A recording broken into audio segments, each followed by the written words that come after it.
De quoi le débat actuel sur la chloroquine, de quoi est-il véritablement le débat? Il n'est pas si sûr que le fond du débat soit de fait une question médicale. Il me semble que le fond de ce débat est bien plutôt une question politique. Une question politique qui doit traiter un problème fondamental de l'ordre libéral.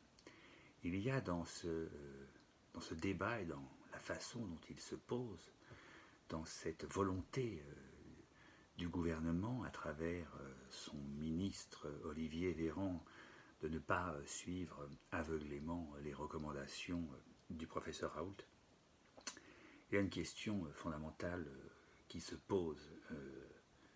Est-ce à l'État de décider des médicaments à prescrire? Est-ce à l'État de pousser son pouvoir jusque-là, c'est-à-dire jusqu'au chevet du malade? Il y a là une question absolument essentielle, parce qu'il se pourrait que ce débat vienne remettre en question le dogme même de la pensée libérale dans laquelle nous vivons, sous la dictature de laquelle nous vivons, que ce soit en France ou dans cette Europe que nous avons construite. Pourquoi? Eh bien parce que le fondement de l'ordre libéral, c'est que l'homme est un loup pour l'homme. Expliquons ça rapidement.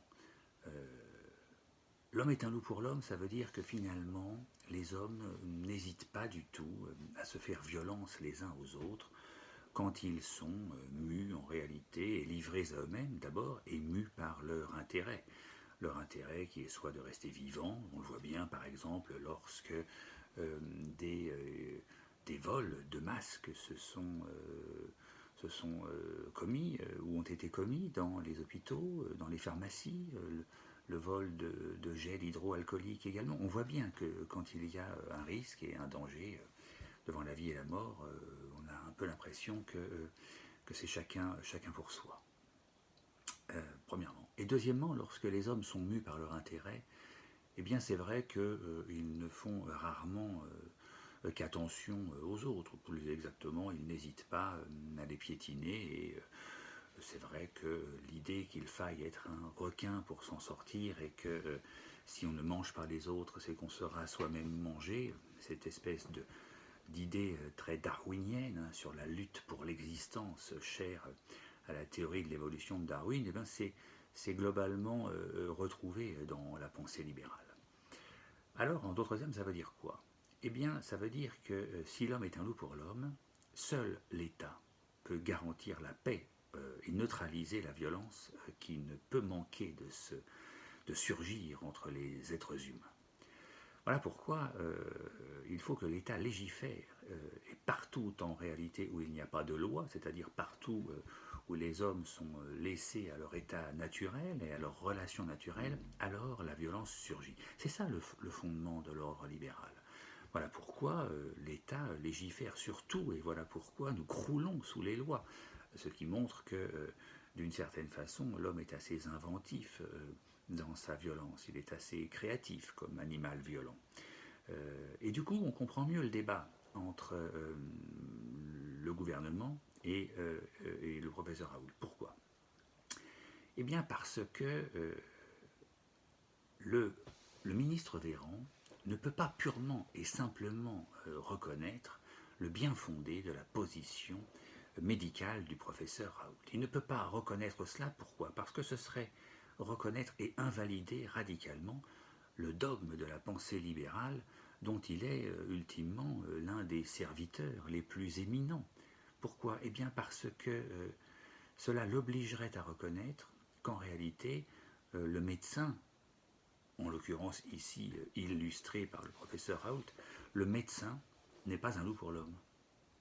Ah, voilà qui invaliderait radicalement la pensée libérale, parce que cela voudrait dire qu'en réalité, le gouvernement n'a pas du tout à intervenir ni à légiférer sur les prescriptions médicales d'un médecin. Il doit absolument laisser ce médecin libre de prescrire, mais pour le laisser libre de prescrire, sans qu'il intervienne, il faudrait qu'il reconnaisse d'abord que ce médecin veut du bien à son patient. C'est-à-dire qu'il faudrait qu'il reconnaisse d'abord que son médecin est lui-même fidèle à son serment d'Hippocrate et qu'il n'est en rien un loup pour son patient et que dans les hôpitaux, on ne dévore pas les patients et les malades. Voilà ce qui invaliderait radicalement l'ordre libéral et ce qui ferait s'effondrer l'ordre libéral dans lequel nous vivons. Voilà pourquoi le ministre Véran ne peut pas purement et simplement accepter les prescriptions du professeur Raoult et doit soumettre tout cela au contrôle de l'État.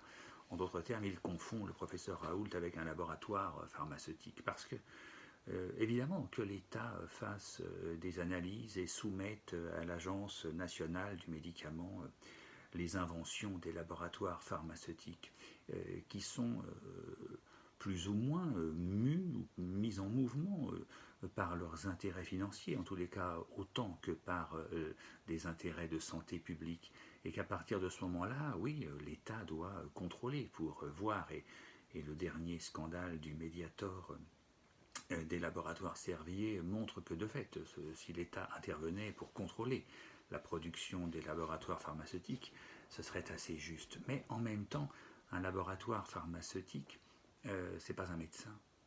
Et on ne peut pas considérer et juger les médecins comme on juge un laboratoire pharmaceutique. On ne peut pas avoir envers un médecin les mêmes soupçons qu'envers un laboratoire pharmaceutique, parce que le médecin a prêté serment d'Hippocrate, et que ce serment-là l'impose, et lui impose d'avoir envers les hommes une bienveillance, et envers tous les hommes, y compris envers les criminels, y compris envers les ennemis. Il doit soigner l'homme en tant que tel, voilà son serment. Et qu'à partir de ce moment-là, le corps médical vient signer, en réalité, vient invalider radicalement le dogme de la pensée libérale. C'est pourquoi il n'est pas complètement sans importance ni sans intérêt que la crise que nous traversons soit une crise sanitaire. Finalement, une crise économique vient conforter l'ordre libéral dans son principe, parce que dans une crise économique, on voit bien que l'homme est un loup pour l'homme. En d'autres termes, là où l'argent règne, l'homme est un loup pour l'homme, et l'homme devient un loup pour l'homme.